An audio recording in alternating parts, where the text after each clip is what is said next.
All right, welcome everyone to week 2 of the GLCC recaps. That is the Gym Leader Challenge Circuit, a Monotype draft league hosted by myself and my co-owner, Central. You can check out his channel in the description. He posts really good content and he posts his matches every week from this league, as well as a bunch of other things. So make sure to check him out. Power rankings are also on his channel, so if you want to see the full team breakdowns for all of the teams that are playing this week, then you can check that out there and see what our thoughts were on the overall draft for each of the different teams.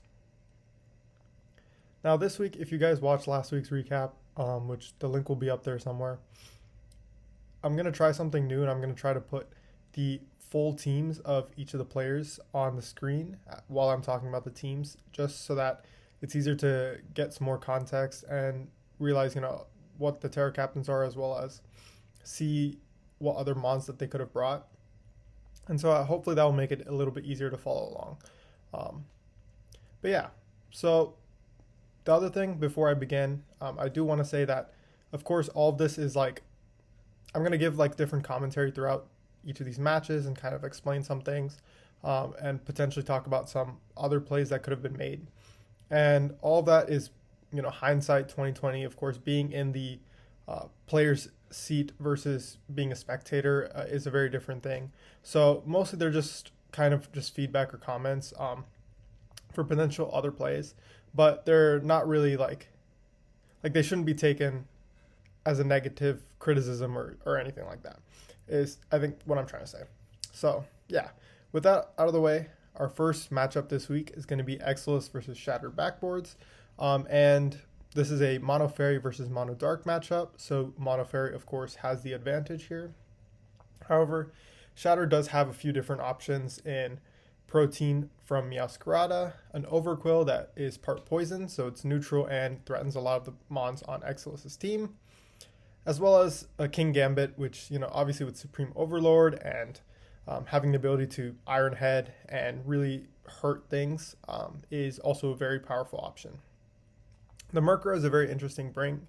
I'm assuming it's for a haze set, to prevent Belly Drum Azu, or maybe a T-Wave set to cripple Iron Valiant. And the Umbreon is Terra Poison on Shattered side. And I believe Exilus doesn't have a Terra Captain this week. So yeah. Overall, I think Overquill does really well, and so does King Gambit.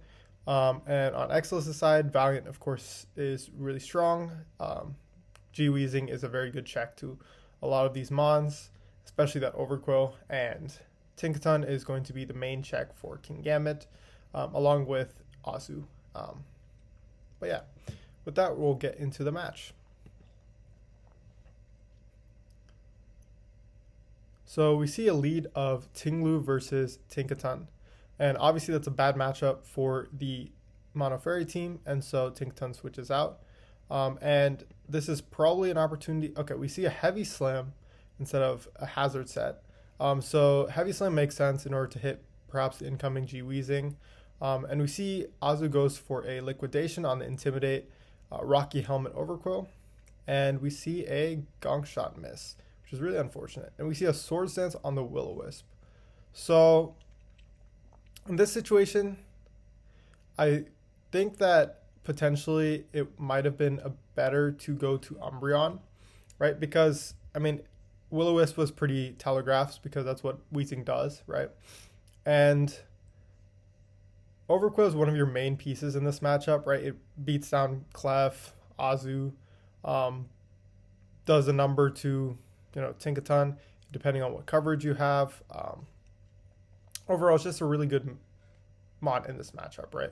And Umbreon really does super well into the Weezing.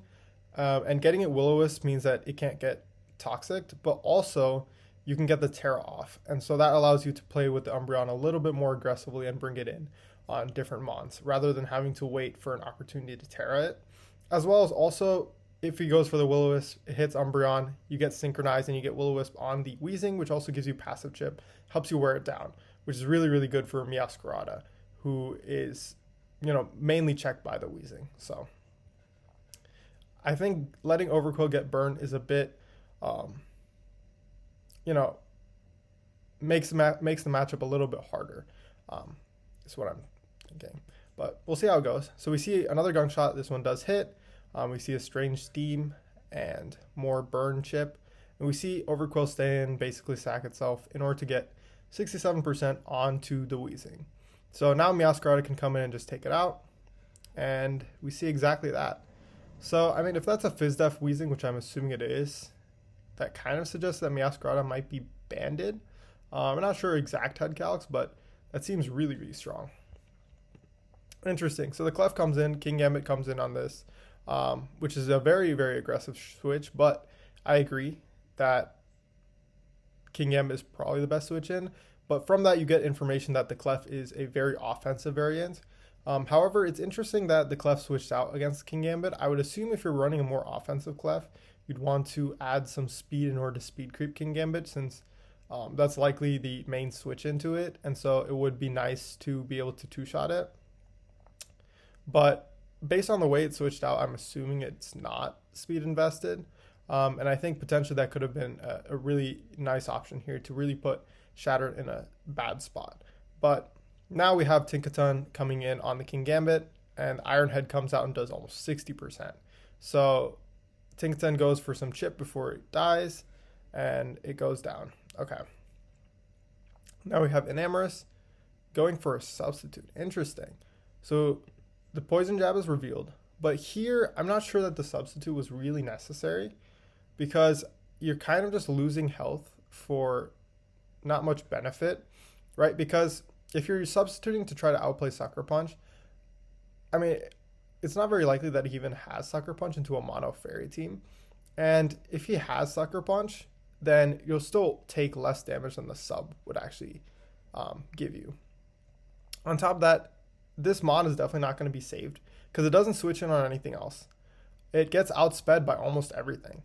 And it really just doesn't have enough health to do any kind of significant damage, right? Azu has Aqua Jet, Val is just faster, and Enam is also faster. So at this point, sacking Kingambit makes a lot of sense from Shattered's perspective. So I think in this case, potentially just attacking could have been better to save health on Enam, but overall it's not a very impactful play because this Enam is still at 100%. So we do see the leftovers, so it will essentially get back to 86% or 88%. So yeah, kind of a micromanaging play, but definitely something interesting to consider. The substitute is good on Murkrow, but I think switching out might have just been better, right? Because any move that this would have gone for, like Thunder Wave, if you're trying to substitute to avoid the Thunder Wave, because of Prankster, the Thunder Wave would go first, and so the substitute would only work on a paralyzed Enam. So I think it makes more sense to either hard switch or just go for an attack than to go for a substitute. Like, I understand that you're trying to take advantage of the Murkrow, which does make sense, but at the same time, I feel like just attacking and removing the Murkrow could also just be nice in order to pave the way for your Valiant or your Azu to really break. But we see the Azu get paralyzed here and it can't move, so the Murkrow does survive to live another day. And we see Liquidation come out from Azu, and that looks banded because that did a lot of damage. So Tinglu sacks itself. Azu is very, very low. Meowscarada comes into revenge, and Shattered goes for a Play Rough here. Now, I think Play Rough is kind of an interesting click because if it missed and Azu went for the Liquidation, the Meow died, and that would have been a really awkward position for Shatter to play from. And on top of that, Flower Trick definitely killed from that range, while also threatening some of the other mons. But I guess I'm assuming the reason why Play Rough was clicked was just in case Azu was Sap Sipper, but based on the damage on Tinglu, I really don't think that it was Sap Sipper. Like 60% on Tinglu from a non-huge power Azu seems a bit unrealistic, but maybe it was, at which point I think still clicking Thunder Punch, since we know that Thunder Punch is on the Meow, would have been probably a safer option just to make sure that you don't miss. But he hit, so it doesn't really matter. And another play rough does a huge chunk to Clef, and Clef one-shots the Meow. So now Umbreon comes in for free, gets a tear off, and Calm Mind Umbreon. That's a really cool set. I don't think I've ever seen a Calm Mind Umbreon. So, very interesting. We're going to see the switch into Enam to get up a sub. And Umbreon goes for that stored power. Interesting. Breaks the sub. Enam goes for Earth Power, gets 17%. Umbreon goes for stored power and doesn't kill. Ooh, the crit is huge. The Starfberry. Starfberry is pretty fire. So Starfberry is essentially a berry that at a certain range randomly sharply raises one of your stats. So in this case, it raised special attack, which is really cool, boosting Umbreon's stats even further. And then this Enam is going to keep spamming Earth Powers, which makes sense to try to get Spadef drops, and Umbreon is just going to do what Umbreon does best, which is wish stalling until back at full plus as many stored power boosts as possible. So now it's at that scenario, and now it can just click stored power twice to break the sub and probably kill the Enam. Let's see. Yep, there it goes. And then now we have Clef coming in, which makes sense. This Clef probably has Psychic. It eats the stored power from Unaware, which, of course, stored power goes through Unaware in that even though the boosts are ignored, the stored power base power is still increased by all of your stats. So you still have that 200 base power stored power, despite not being at max special attack. So Clef Psychic doesn't kill, and Valiant comes in and it's special attack boosting, so the Umbreon does clean up here with that stored power. Yep. So GG to both Shattered and Exilus. Props to Shattered for being able to beat a disadvantaged matchup in Fairy. Definitely very well played on both sides. I really like the Starfberry set and this Umbreon set. I think it's very interesting. And the offensive Clef was a really interesting but pretty strong bring, actually. I think just if some speed was ran, it might have made it a little bit better. But I think it's really cool that he decided to bring a offensive Moonblasting choice specs, I'm assuming, Clefable. But yeah, overall, very good match and good game to both of them. So our next game is going to be Arc versus Cola's Ice, and this is going to be a Mono Ghost versus Mono Bug matchup. And both teams will be up right now, and we can see, like, of course, Bug is resisted by Ghost, so this is somewhat of a disadvantage matchup, but neither has really a type advantage on the other, so that does make it a little bit easier of a matchup to play than a pure bad matchup that often exists in Monotype. Now, looking at Cole's side, there's a lot of big threats, of course, with the Dragapult, the Spectrier, the Golden Go, but really the Ceruledge is the one that looks the most scary, right? Because with a weak armor boost from potentially First Impression or just like an Endure set, it can really do a number on Arc's team, especially with Bitterblade allowing it to heal up to full after it gets a kill, basically. It's going to be really, really strong into Arc's team. So Arc needs to make sure that he doesn't hit it and get it beyond a range that he can deal with it. But otherwise, on Arc's side, Low Kicks obviously looks really good. Volcarona is just a good setup sweeper, and the Yanmega is a Terra Captain. I believe it's Terra Ground, so if he can get that into a good position and potentially chip down the Golden Go a little bit, and as well as the Dragapult and the Spectrier, he might just be able to clean up with that speed boosting Terra Blast Ground. Okay, so lead matchup, we see Bramble, Terra turn 1, and we see a Spike come up. Okay, then Rubombi continues to Moonblast, so this leads me to believe that it's not Sticky Web Rubombi, which I think is very interesting. And we see a Screens Golden Go, interesting. Sableye comes in on the Volcarona, so I'm assuming it's going to Taunt or Thunderwave, that makes sense. We see a Fire Dance come out. Does not too much to Sableye. And we see a Calm Mind Sableye. This is cool. So it's going to be a boosting Sableye alongside the Volcarona. I feel like Volcarona does beat this 1v1. Just because Fire Dance also lets it boost past. And once the light screen wears off, Volcarona is doing a lot of damage. Oh, Power Gem. Okay, Power Gem makes sense. So then Power Gem might be able to beat the Volcarona down depending on the Volcarona set. And and a crit happens and takes out the Sableye. So that's very unfortunate for Cole. Here, I think that Morning Sun was probably a bit unnecessary because with Cerulege coming in, you know that it's going to Bitter Blade you, right? So any kind of damage, any kind of Morning Sun that you do will probably just get taken back by the Bitter Blade. Like the Bitter Blade will just do all the damage that you recovered with Morning Sun. So at that point, you're pretty much just risking paras.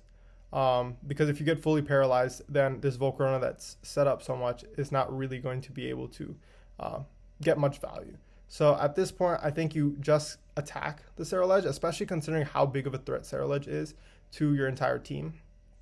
It makes more sense to just attack it, get some chip on it, especially since Volcarona's a special attacker, which means that it doesn't actually pop the weak armor, allowing you to maybe break a potential focus sash, which Ceruleges like to run, or just get some good chip on this Mon so that you can come in with something else like Low Kicks and Oko with Sucker Punch, or even something like a Fascia and Mega that Terra Grounds.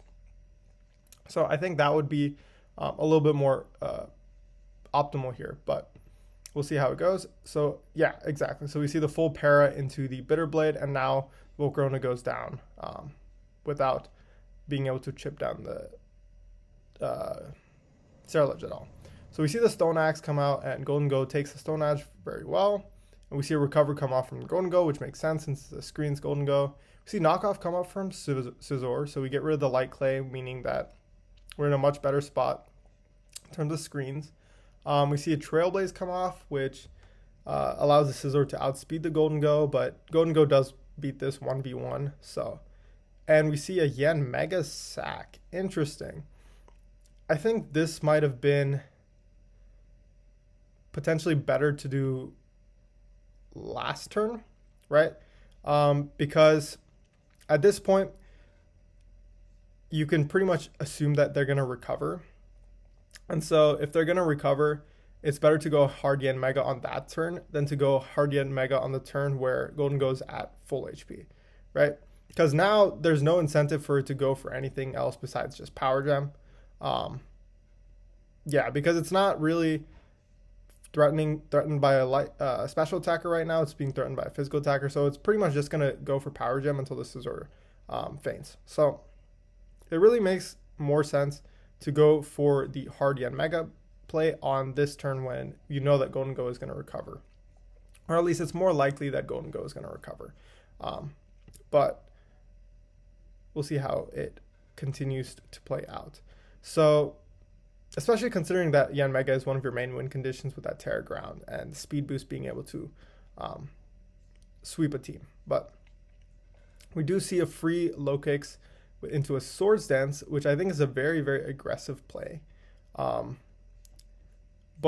it turned out to be a really good play on the Recover. So, yeah, that makes sense. And then Sucker Punch comes off, gets a good chip on the Golden Go, and Low Kicks lives the Power Gem, which is really, really good because now it can get a second Sucker Punch off, chip down the Golden Go, and now Cleavor comes in, and the main check to Cleavor in Golden Go is now weakened. And so I think from here, yeah, Scarf Cleavor really clears the team. So we see another Night Slash come out, take out, and we see a Colbur. Oh, but a crit actually kills the Spectrier. Oh, no. So if that crit didn't happen, right, we can assume that with the Colbur, the Spectrier probably lived. Then, yeah, I mean, Scizor probably comes in and kills with Bullet Punch, at which point then Cerulege probably just wins the game, right? Because we get Bitter Blade plus Bitter Blade again into the Rubambi.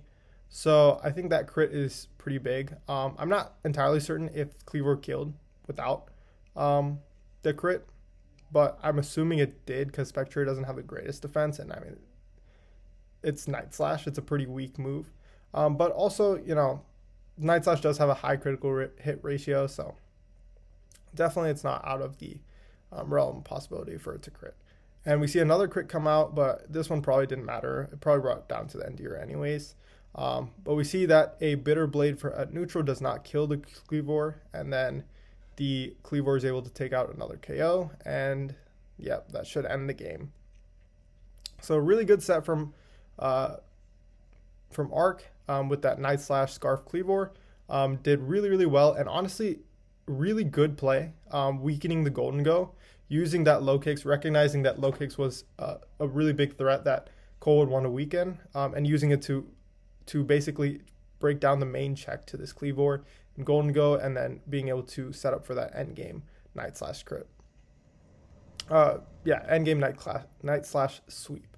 There was definitely a lot of crits, including that crit on the Sableye, but Arc definitely put himself in a really good position to win this game, especially in a resisted matchup like this, and a very scary one at that. So very well played to Arc, well played to Cole as well. Good prep on the Colbur as well as some of the other sets, even if they didn't plan out exactly as expected. But yeah, it's a fun game to watch, and Scarf Cleavor sweep is always fun. So with that, we're going to go to the next game, and the team should be on the screen again. We have Not Kai with a mono fighting squad versus Lost Lotto with a mono psychic squad. And looking at this team, the Terra captain is Espeon, and here on Kai's side, it is the Scrafty. So overall, I mean, of course, Psychic versus fighting. Psychic has a huge favorable matchup, but there are some options that Psychic does need to be a bit wary of. We have that Heracross that could potentially get off really strong Mega Horns into this team. Scrafty is, of course, a Psychic immunity, as well as can Terra into like Steel, for example, which allows it to resist a lot of the Psychic type moves, as well as Fairy type moves that it's weak to. And then we also have just strong Mons in Emboar and Urshifu. It says Urshifu Dark, but this is Urshifu Rapid, as you can probably see from the team. But yeah, this is just a showdown glitch. But of course, Psychic does have a favorable matchup here, and there are some very cool sides on, very cool brings on Lost Lotto side. So we'll get right into the game. So we see a lead of Urshifu Rapid into Latias, and of course that's an unfavorable matchup, so Urshifu switches out directly into Scrafty, and we see a Reflect Latias, which is very interesting. We see a Leftovers knocked off, so not a Light Clay, so perhaps not dual screens, but I really like that Reflect bring. Reflect makes a lot of sense into this team, since there's only one special attacker in Keldeo, and everything else is a physical attacker, so Mono Reflect makes a lot more sense than having dual screens, since you don't really need that special screen. We do see the Mistball into Pyapa Berry. Okay, that's a really cool set. So Emboar does eat its Pyapa Berry, gets some chip off with Sucker Punch, and then we switch out into this Crafty to eat the other Mistball, which makes sense. Unfortunately, Latias does go for a Recover. We do have Fake Out on this set, which is interesting. We go for another knockoff. Something I think could have been interesting is potentially bringing a bulk up Shedskin Rest Scrafty set, because you can see how much that Draining Kiss is doing to Scrafty, and a lot of Mons on this squad that Lost Lotto brought don't have Fairy Stab or have weak Fairy Stab in like Dazzling Gleam, for example. And you could honestly Terra against that if you are really in a bad spot in that situation. And being able to bulk up a max special defense, max HP Scrafty, after a couple bulk ups, you probably beat this Mon. Like, you can probably Oko with knockoff, as well as Oko most of the team. And you should be able to eat pretty much any hit that they go for, and then Rest Shedskin will allow you to basically have a pseudo recover which is really nice. So I think that could have been a really good option into this team, especially considering how disadvantaged this matchup is. Like Mons like Conk and Grey Tusk and Urshifu just have a hard time really doing anything, especially with Lottie's speeds here at 350. It just outspeeds all of them, and so it just OHKOs them all with Mist Ball. So I think potentially that could have been a really good set to bring in this matchup to try and flip that unfortunate psychic weakness and turn it into a winning ability. So we do see the Conk come out on the Draining Kiss. Lottie gets back up to 88%. We see the Flame Orb activate, and then Mist Ball just takes it out. Another thing that I think could have been useful is to bring like an Assault Vest Conk, because Conk is definitely slower than everything on the team, as well as also Mach Punch is resisted by everything. It could have been nice to have maybe an Assault Vest Conk, just so that you can take a special hit or two and get off a big knockoff. Could have been potentially a decent option to go for. But we're going to see our Urshifu Rapid come in, which is not Scarfed, so I'm not sure what this play was. Yeah, because Latias just outspeeds. But we do see the Urshifu sack to the Latias, and Heracross comes in and threatens with a Mega Horn. We see a Mega Horn come off a crit and does 70% to this Slowking. That is an insane percentage. And it gets Moxie, so I'm assuming this is probably a Choice Scarf. We do see the Terra Fairy Espeon with another Mega Horn. And this is in a really, really devastating spot to potentially win, but Lost Auto does have that Thunder Wave on Espeon, which is a really cool bring. Not something that you see very often on Espeon, but it looks like this is in their prep for Heracross. So unfortunately, Heracross did get Para there. If it did hit the Mega Horn, it could have gotten another kill. But I think at this point, there's just not enough pieces left for Kai to really close this out. He does go Emboar, which does have the Sucker Punch. We do see a Wisp from the Espeon, which is very interesting. It looks like this was more of a support Espeon set, but very interesting to see Wish. We see the Temper Flare with the Sucker Punch. I think this is a really, really cool idea from Kai.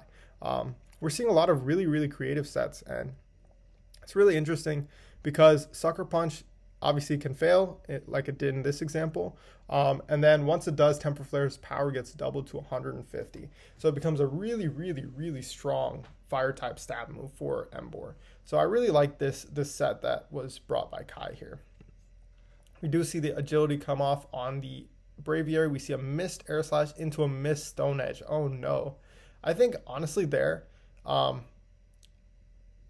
instead of going for that Stone Edge because it could miss, it might have just been the better play to go for that Temper Flare, right? That 150 base power Temper Flare. It probably also had a chance to kill, but even if it didn't, you could always go for the Sucker Punch afterwards to kill it, as long as you get that guaranteed damage. So I think potentially in that case, going for that Temper Flare could have been a better option in this scenario. But we do see a Psychic come out, not risking the Air Slash anymore. We see another Psychic take out the Tusk, and Scrafty comes in. And yeah, this is pretty much over. We do see a Roost, which is interesting because Scrafty's knockoff will obliterate the Braviary. Doesn't really matter for anything besides diff, but probably should have just attacked there. But I mean, it doesn't really matter. We do see the Latias come out and essentially take out the Scrafty, since it doesn't have that recovery in the rest shed skin. But overall, very cool matchup in totality. A lot of the Mons had really, really cool sets, and there was a lot of creativity that went on here. So really fun match to watch, and GG's to both of them for giving us an enjoyable Game 3. So with that, we're going to move on to Game 4. This is going to be Blue with Mono Ice versus Central, my co-owner of this league. And he is running with a Mono Dragon team. So both of them will be on the screen, and you can see here Central has a couple options. Of course, Ice, his Dragon team is weak to Ice, but he has that Gouging Fire as well as that Archaludon. What I think is interesting is that Flygon, which is 4 times weak to Ice, coming, but it is one of Central's 2 rockers, with Archaludon being the other one. So that could potentially be the reason why it was brought, since blue does not have hazard control outside of that Havalug, that Hisuian Avalug, which, probably was not that great into this matchup considering the number of special attackers that Central does have. So I think something that could be interesting here is potentially a Arcaludon lead, something like a Shukaberry Arcaludon lead.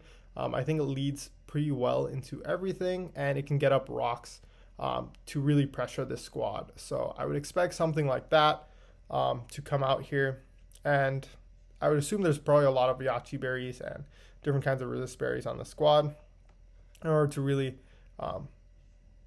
deal with this offense that blue has. And if you guys watch the power rankings, that's one of the reasons why we rated blue's team very highly, is that it has really, really strong offensive options that really force a lot of prep and kind of make it hard to be flexible with your items, since there's so many versatile offensive pieces on this team.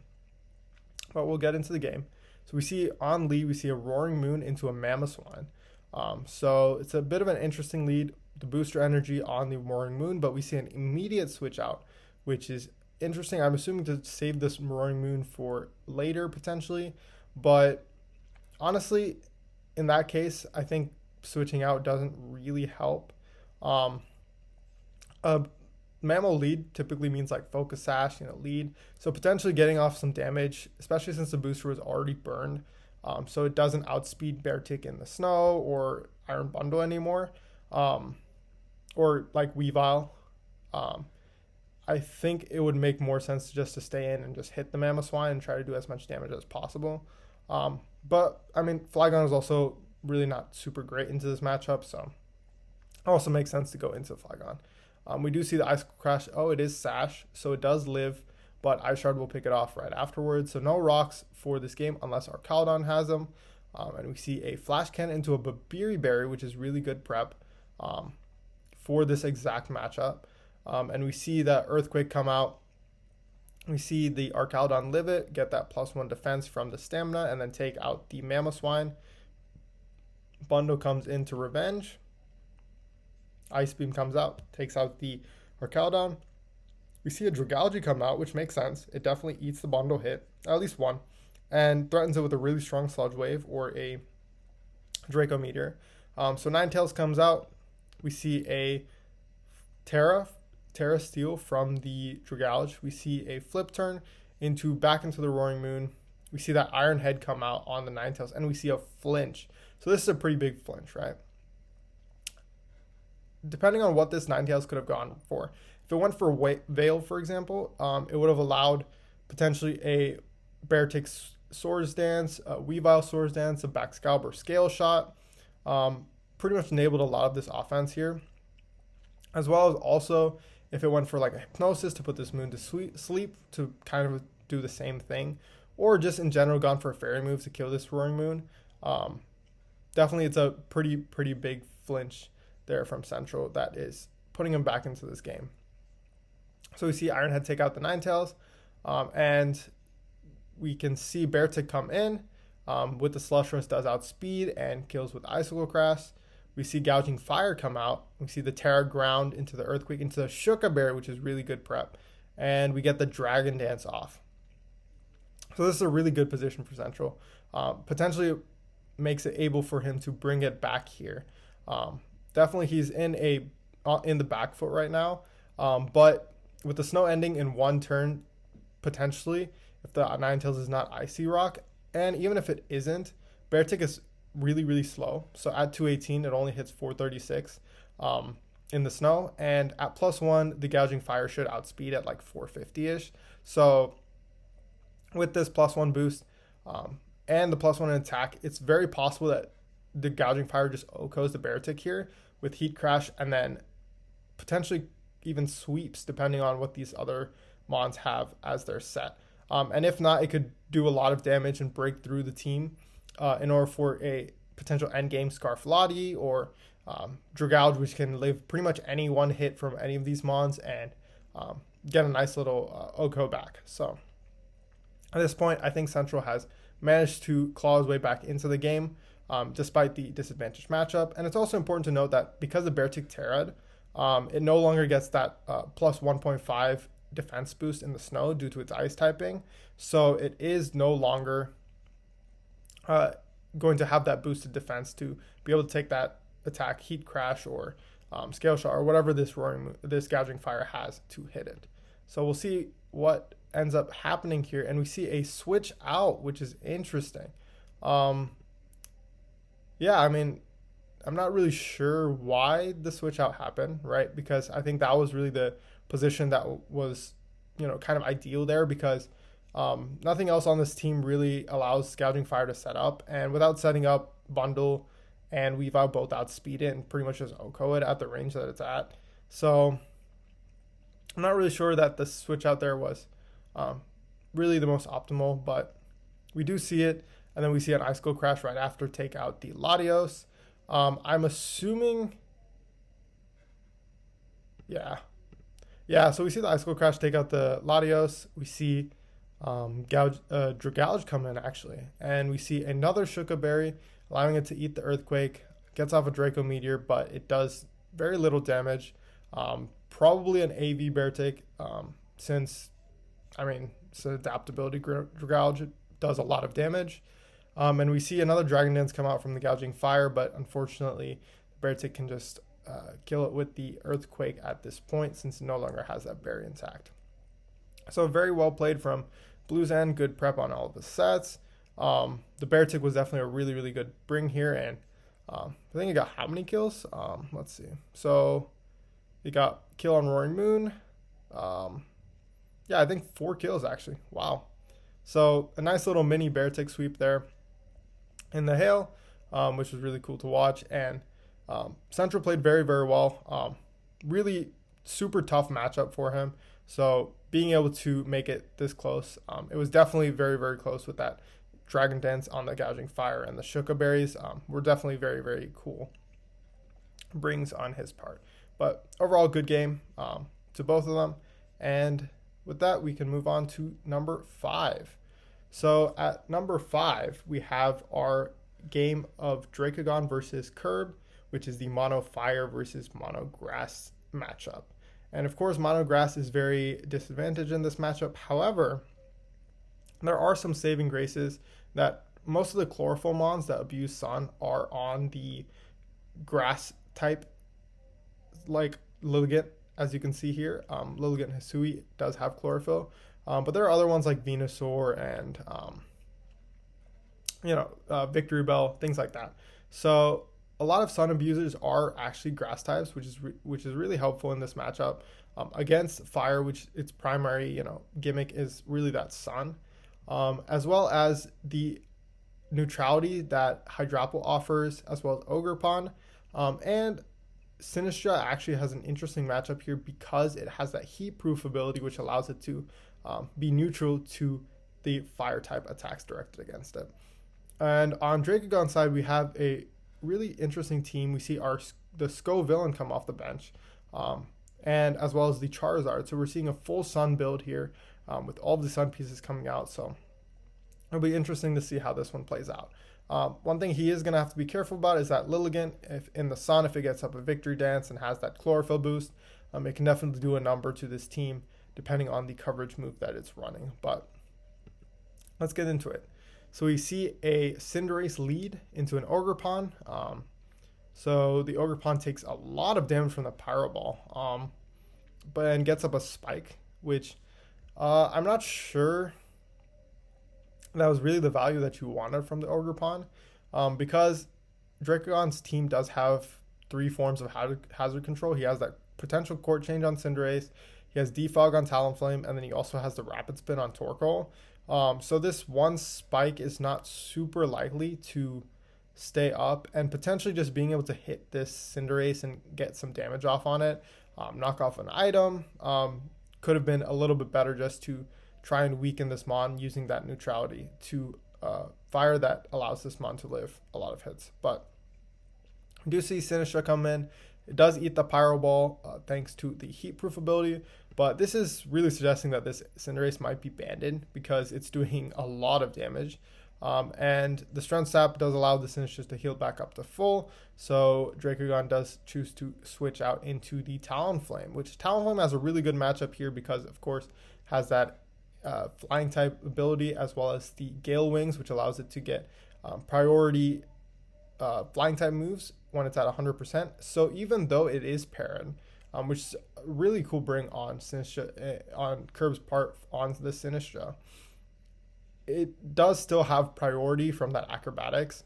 So unless it gets parried and Curb can get rid of that Gale Wings, this Talonflame is going to be able to just click acrobatics, essentially 4 times at +1 attack and just sweep through this team. So we'll see how it plays out. We see Hydrapple come in. We see another acrobatics priority, and we see a Rocky Helmet, which does break the Gale Wings. So this works to prevent the Gale Wings from happening. And we see a Reflect come out, which is interesting. I think instead of going for a Reflect, I think just attacking there would have been a little bit better, just because Hydrapple is really, really strong. So an attacking move probably knocked out the Talonflame. Even if it didn't, because it's like a Fizdef Hydrapple, for example, you would still put it in range of the Rocky Helmet and essentially make it a 1-for-1 trade with this Talonflame, which is really, really good because you don't have options to resist flying, right? We have a lot of options to resist fire, but we don't really have options to resist flying. So getting this Talonflame is very high priority. But we do see Reflect go up. We see Sinistra come in to eat the acrobatics, which it doesn't really eat it that well, even with the Reflect. We see the Strength Sap to go back to full, but the Talonflame can just Sword Stance back up. And this definitely is a losing scenario for Curb. We see a Roost also in order to get back into Gale Wings. We see another Strength Sap into another Sword Stance. And wow, we have not seen a para yet. It's been how many turns that this Talonflame has been parried?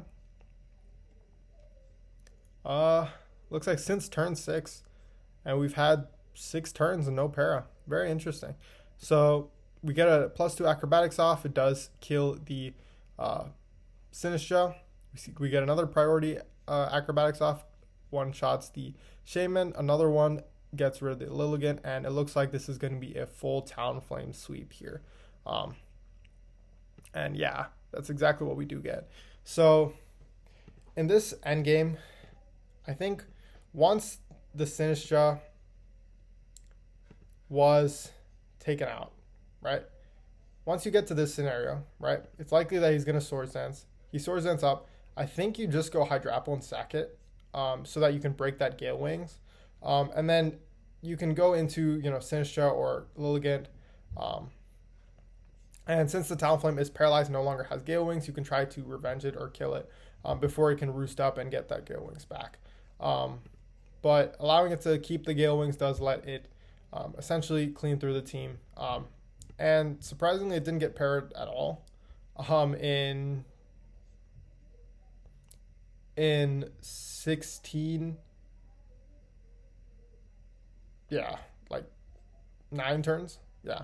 So definitely a very good game on both ends.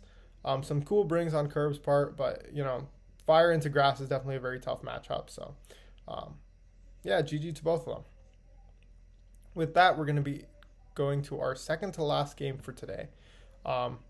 And we have a mono poison matchup versus mono ground with Mountain Man versus Gradients, and both teams should be on the screen. And of course, mono poison has some options. The Grafia is Terra. The Amoonguss is a neutrality. Tentacruel, of course, does really well with its water stab, especially since Gradients didn't bring, his Terramon and Palossand, which has water compaction, as well as the Gastrodon with Storm Drain, or the Torterra that has a neutrality to water. We also have the Levitate Wheezing, which allows it to switch into those ground type stabs. And Salazzle is really, really fast and can get off really good toxics on different mons. So, however, this is definitely a tough matchup for Poison, as Poison's big strength is really being able to defensively check a lot of mons, and ground can pretty easily break through, especially with that Blood Moon. being able to click those strong Blood Moon attacks and in combination with Earth Power, basically OHKO everything on Mountain Man's team. So it's going to be interesting to see how he plays around that. And so we'll get into it. We see turn 1 Grafia into Hippowdon for leads. We see a Excadrill double in order to abuse that Sandstorm, but we see that priority Prankster Rain Dance from the Grafia, which is really, really cool. But Hippo just comes back in, resets it as Grafia parting shots out. We get an Amoonguss, which is a very, very good option here. We see a Grassy Terrain bring from Mountain Man. So already off the bat, 2 really, really cool sets. The Grassy Terrain essentially weakens the Earthquake, which is really good into this team that has a lot of Earthquake users. And it also just gives Amoonguss passive recovery, which is really nice for this mon that is so crucial to this team being able to wall out some of these strong ground type attacks. See the Giga Drain come off, do a big chunk to the Hippowdon, as Hippowdon chooses to roar the Amoonguss out into the the Tentacruel, and we go for a Ice Beam. Interesting. So here I think that clicking Water move was probably a little bit better, just because since the Gastrodon didn't come or the Torterra, the only real switch into those Water type moves is this Garchomp, which you can gauge based on the damage if it's a tank chomp and go for Ice Beam afterwards, or if it's a more offensive variant because it takes a little bit more damage, you can switch out into your Weezing, which is a pretty consistent check into Garchomp and threatens it with Will-O-Wisp. But otherwise, Water Stab is pretty much free and allows you to do a lot of damage into everything. So potentially there, clicking that Water move could have been a little bit better. But we are going to see the Excadrill come in to abuse that Sandstorm.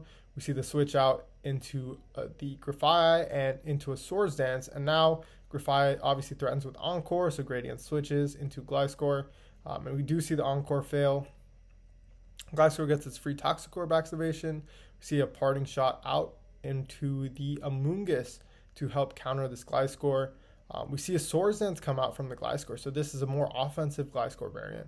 We see it Swords Dance again as the Amoonguss goes for that Leaf Storm Eject Pack in order to get the Grafia back in. Very, very heat tech. And we see the Protect from the Gliscor into the Parting Shot, but unfortunately now that means that the Grafia can just Encore it into the Protect, yes.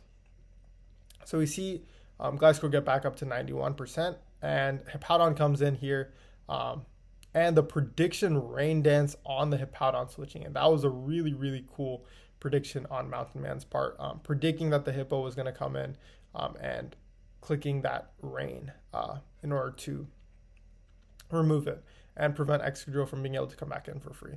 So we do see the Parting Shot out, as I'm assuming this Hippo is going to recover, which it does, and we see Weezing come out, which makes sense. We see a Gliscor pivot in order to avoid potential Will-O-Wisps, and then we see the Toxic Spike come out, which I think is also very interesting because Gradient's team doesn't have a grounded poison. So getting a Toxic Spike up, allowing it to Toxic some of these really big fat mons like Garchomp, Ursaluna, etc. could be really nice, although Gradients did bring both of his spinners in, Excadrill and Sandslash, so it is a bit harder to keep them up in this matchup, but we do see the Grafia switch in back into the Gliscor to threaten it out. After the Swords Dances, we see a Parting Shot into the Excadrill in order to get a Tentacruel in the rain. Although the rain does wear off, we do see that Surf come out from the Tentacruel, but unfortunately, due to the Pasho Berry, the Excadrill does live. The Pasho Berry is a really, really cool bring, recognizing that the Tentacruel with its Water Stab is a very big threat to this team. So being able to eat that hit with the Tentacruel in this crucial moment was a very, very good prep on Gradient's part. And I see the interesting synergy between that Rain Dance and Surf. Definitely, if the Rain was still there for one more turn, I think the Surf would have killed Excadrill even through the Pasho Berry, which would have put Mountain Man in a pretty commanding spot, honestly, just because he would have been forced to go into Garchomp, which then Weezing could come in and get a Will-O-Wisp off or double into the Grafia onto the Gliscor. It's still a very tough game for Mountain Man just by nature of the matchup, but definitely could have put him in a really good spot to get rid of this Excadrill and kind of remove the threat of Sand a little bit. Even if Sand Slash is a secondary Sand Rush sleeper, it's not as strong or threatening as Excadrill is. But we see the Jellicent go down, the Tentacool go down. Wow. The Cosmo comes out, the Pheasantipity, and goes for the Icy Wind and one-shots the Gliscor. That's a really cool tech. We see that Technician Icy Wind coming in, being able to take out the Gliscor in one hit. Very, very surprising. Hard to believe that this mon gets Icy Wind, honestly. I was not aware that it did. That's really, really cool. And eliminating Gliscor is really nice because it kind of paves the way for, being able to click Giga Drains easier with Amoonguss. Since Excadrill is too low right now to take a Giga Drain and Gliscor, the neutrality is now gone. So it's just the Garchomp weakening the Garchomp a little bit, but you do have that grassy terrain tech in order to weaken its Earthquakes. So it definitely puts you in a really, really good spot on this play and this prep, honestly. Very, very good prep for Mountain Man for this extremely tough matchup.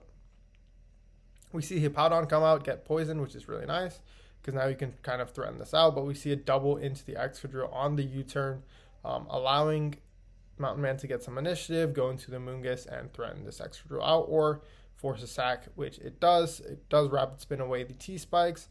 We see a grassy terrain at this point. I think the grassy terrain was probably not the right click at this point, just because you can Giga Drain and kill the Excadrill. Last time we saw it do, I think, 27%, if I remember correctly. Let's see. It's pretty well back. Okay. Should be here. Yeah. Oh, this is the Jellicent. Yeah, we haven't really seen the damage, but it probably killed from that range, and getting rid of the Excadrill is probably more useful than getting up this grassy terrain, especially since Gliscor, which is one of the Earthquake mons, is now gone, and all of these other mons don't really need the Earthquake stab to really hit any of this team. So I think potentially here just getting rid of the Excadrill to remove that threat of Sand Rush could have been a little bit more optimal, but we will see how it goes from here. We see a Giga Drain into the Garchomp, the last neutrality on this team, to that Giga Drain, and Garchomp right now is in a pretty good position to potentially set up or do whatever it wants. So we see a Spike come out, so it is a more bulky Tank Chomp, which makes sense. And then we see a Wheezing Will-O-Wisp into the Ursaluna, which is actually Lumberry. So it eats that Lumberry and removes the burn.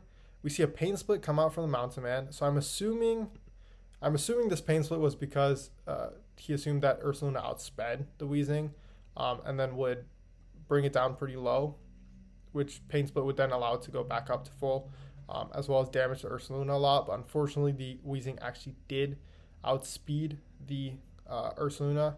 So potentially maybe going like a minus speed nature on the Wheezing could have been a little bit more optimal. But this is just like such a niche scenario that there's no possible way that anyone could have predicted that and gone for that minus speed nature. But we do see the taunt from the Ursaluna to prevent any other shenanigans with that Will-O-Wisp and Pain Split. And from here, Ursaluna just has that free Blood Moon click if it wants to essentially just nuke something. We see a Fire Blast come out from the Wheezing. That makes sense to hit the Excadrill. We see a Calm Mind, so the Ursaluna is using this as a setup fodder, and now I don't think the Wheezing lives anymore. So we do see that sack of the Salazzle from the Blood Moon. I think at this point you can go into Grafaiai to Encore it into the Blood Moon.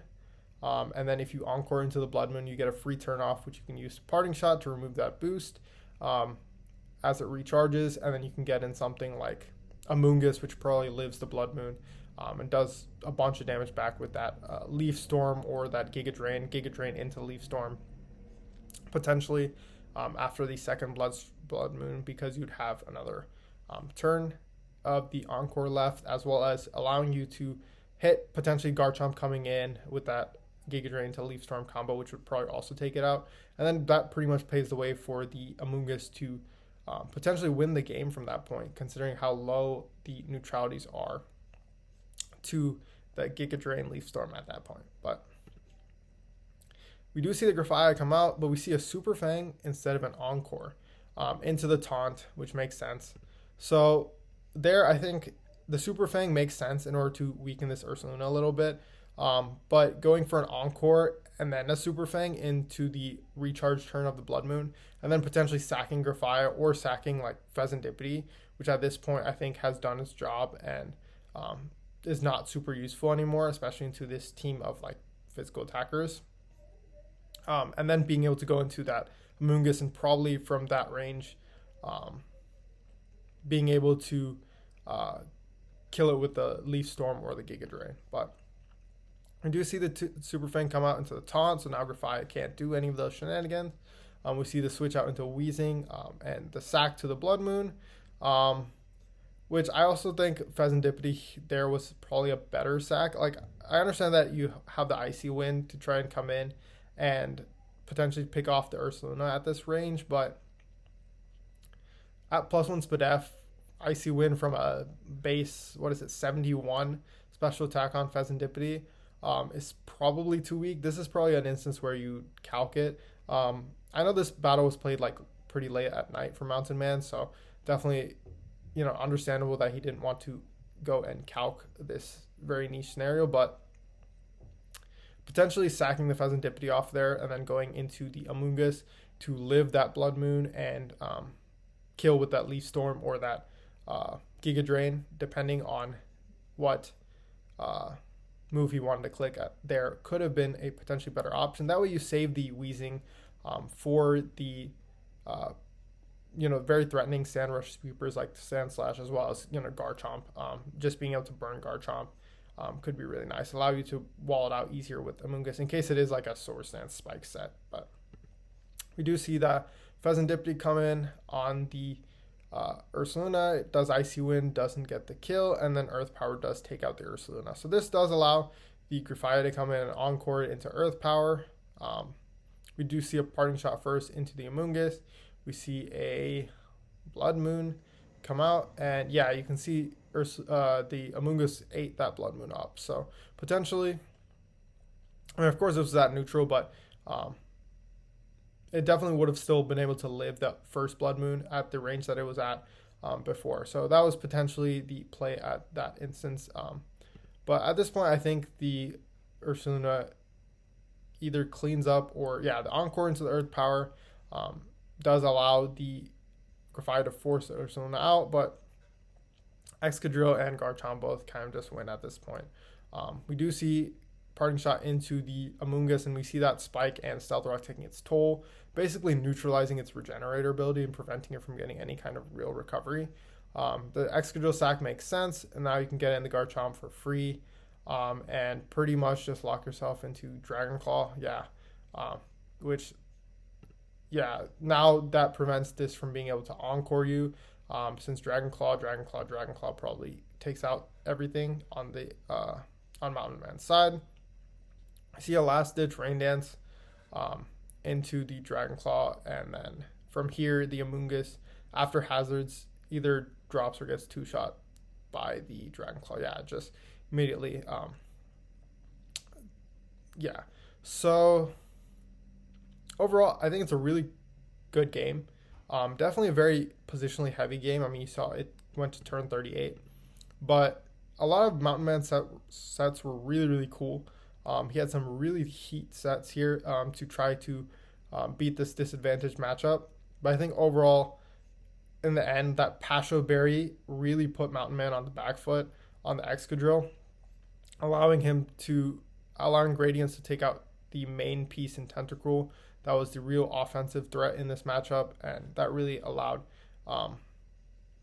Gradients to be able to push through Mountain Man's team. But very good game on both ends, and really good brings on both sides as well. So with that, we're going to go to our last matchup of the day as well as the week.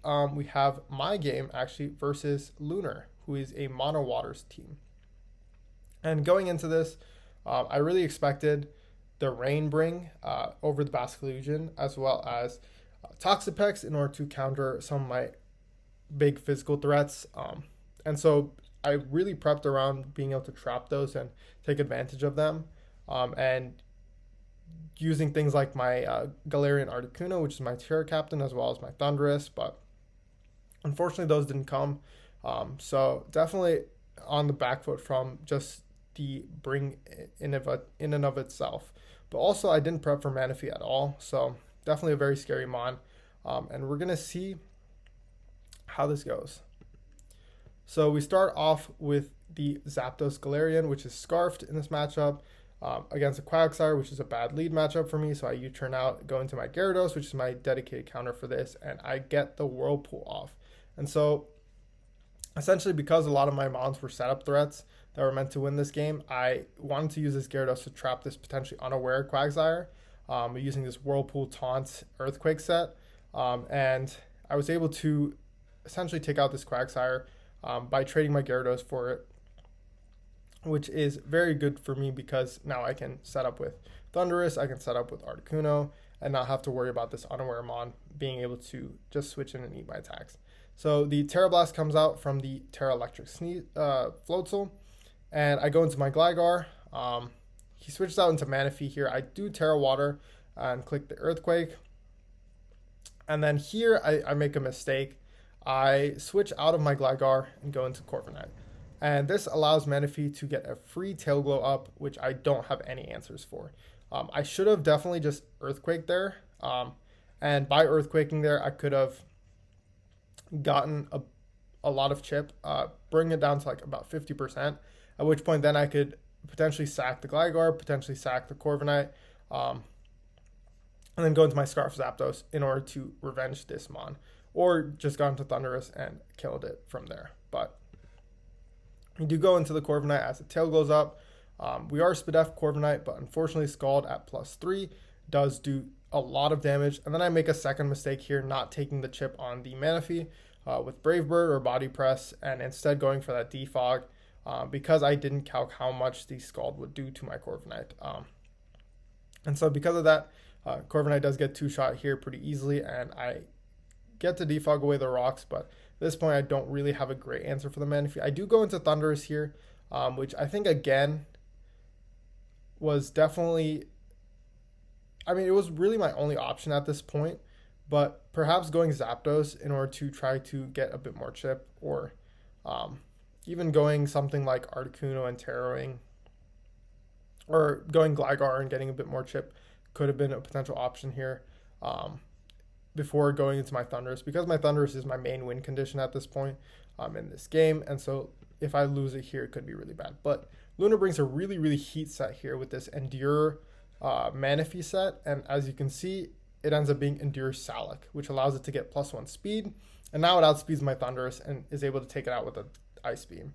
And so now I have no Ice Beam switch-ins on my team, so I go into the Zapdos and I try to win the speed tie here in order to get myself into a position to allow the Articuno to come in and maybe set up and try to bring this game back. But unfortunately, I lose the speed tie and the Ice Beam does take me out. So now we go into Gligar, which is able to live the Scald. We get the Earthquake off. We do get burned, unfortunately, or we U-turn out. We do get burned, unfortunately. But at this point, I don't have enough pieces to win, and it doesn't really matter.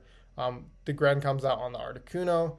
We do get flinched here, which is a little bit unfortunate in terms of diff. Like, I could have potentially, so I went for Hurricane here, and I am Blunder Policy, so even if I missed, I would be able to go for it again the next turn, assuming he doesn't have Water Shuriken on this set. But if I did hit, I did like 70% or so, and then I could have potentially lived with Gligar and clicked Earthquake and maybe killed the Greninja, but yeah, the flinch basically means that Greninja can just clean up for pretty much free, and we do see the Dark Pulse come out, and it does crit me. I'm not sure that the crit mattered, but yeah, I mean, at that point, it really didn't matter, even if I did survive, right? I mean, the Earthquake would just bring the Greninja down to like 70%, especially considering I'm burned. So that does mean that I do get 4-0'd here. So unfortunate loss for myself, but very good prep on Lunar's part to bring that Salic Berry Endure Manaphy that I did not see coming at all. So that will be the games for this week. So thank you all for watching thus far, and I hope you all are enjoying the GLCC content. and I'll see you guys next week.